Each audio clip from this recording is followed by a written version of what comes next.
The ultimate blueprint for allergy survival, mastering the season of pollen. Spring is often heralded as a season of rebirth, a time of blooming cherry blossoms, greening lawns, and the welcome return of warmth. But for 82 million Americans, spring represents something far more clinical and uncomfortable. The onset of seasonal allergic rhinitis, more commonly known as hay fever. If you are someone who greets the first budding leaf with a sneeze rather than a smile, you aren't just sensitive to the weather. You are part of a massive demographic dealing with an increasingly aggressive biological phenomenon. In recent years, the pollen count has moved from a niche weather report metric to a critical health indicator. To truly control your symptoms all season long, you cannot simply react to the itch in your throat. You need a comprehensive, proactive strategy. This guide breaks down the science, the medicine, and the lifestyle shifts required to reclaim your spring. Part 1. The modern allergy crisis. Why your allergies feel worse every year. It isn't just your imagination. Allergy seasons are becoming longer and more intense. Research from institutions like Beth Israel Deaconess Medical Center suggests that climate change is a primary culprit. Increased CO2 emissions act like plant food, causing trees and weeds to grow faster and produce significantly more pollen. Furthermore, rising global temperatures mean that spring arrives earlier and winter arrives later. This creates a longer window for plants to bloom. For many, what used to be a 3-week period of sniffles has evolved into a 4-month marathon of misery. The biology of the miserable 3. When you inhale pollen, your immune system mistakenly identifies these harmless proteins as a foreign invader, similar to a virus or bacteria. In an attempt to protect you, your body releases histamine. This chemical is responsible for the miserable 3. Inflammation, swelling in the nasal passages, congestion, fluid production, runny nose, and watery eyes. Irritation, the relentless itching in the roof of the mouth and the corners of the eyes. Part 2. The good defense strategy. Allergists agree on one golden rule. It is significantly harder to stop an allergic reaction once it has started than it is to prevent it from happening in the first place. 1. The preemptive strike. The most effective way to manage your symptoms is to start your medication 2 weeks before you expect your symptoms to begin. If you usually start sneezing on April 15th, your treatment plan should begin on April 1st. By the time you feel that first tickle in your nose, your internal inflammatory pathways are already wide open. Starting early allows medications, especially nasal steroids, to coat the receptors and stabilize the cells before the pollen hits. 2. Stocking the allergy arsenal.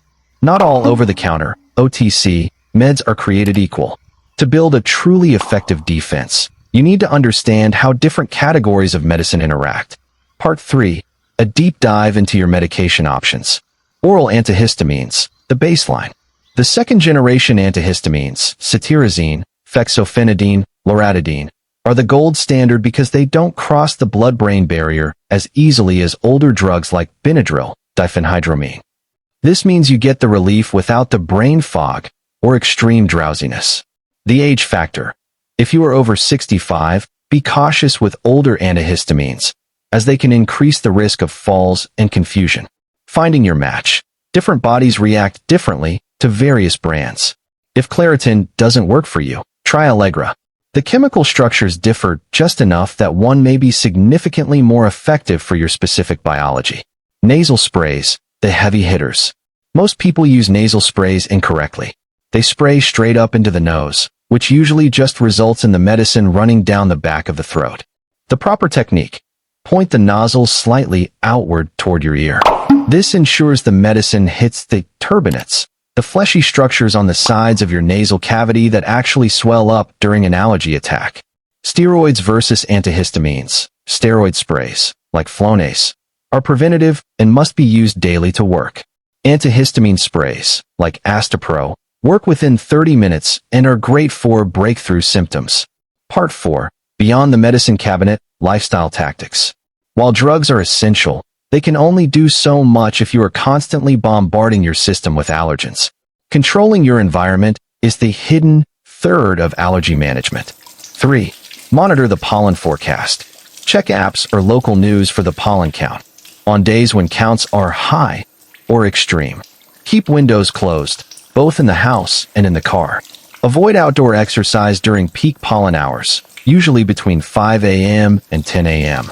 Run the air conditioner, which filters the air as it cools. 4. The decontamination routine. Pollen is sticky. It hitches a ride on your clothes, your hair, and your pets. The evening shower. This is the single most important lifestyle change. If you don't wash your hair before bed, you are essentially rubbing pollen into your pillowcase and breathing it in for 8 hours. The shoe rule. Leave your shoes at the door to avoid tracking allergens across your carpets. Saline rinses. Use a neti pot or saline squeeze bottle to physically wash the pollen out of your nasal passages.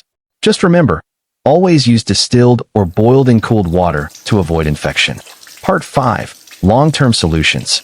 If you've tried every pill and spray on the market and still find yourself miserable, it may be time to look at immunotherapy. 5. Allergy shots. This is a long-term commitment, usually 3 to 5 years. By injecting tiny, increasing amounts of the allergen into your system, your body eventually learns to stop overreacting. It is the closest thing medicine has to a cure for seasonal allergies. 6. Sublingual tablets, SLIT. For those who hate needles, there are now tablets that dissolve under the tongue. These are specific to certain allergens, like grass or ragweed. They offer a similar desensitization effect but can be done at home after the first dose. Summary. Your action plan for today. Check the calendar. If the trees are starting to bud, start your nasal steroid spray tomorrow morning. Clear the clutter. Wash your bedding in hot water and replace your AC filters with HEPA-certified versions. Consult the experts. If your allergies trigger asthma, shortness of breath, or wheezing, see an allergist immediately. Spring allergies can escalate from annoying to dangerous very quickly for asthmatics.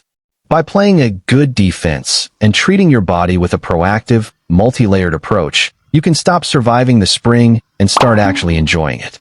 The goal isn't just to stop sneezing, it's to get your quality of life back.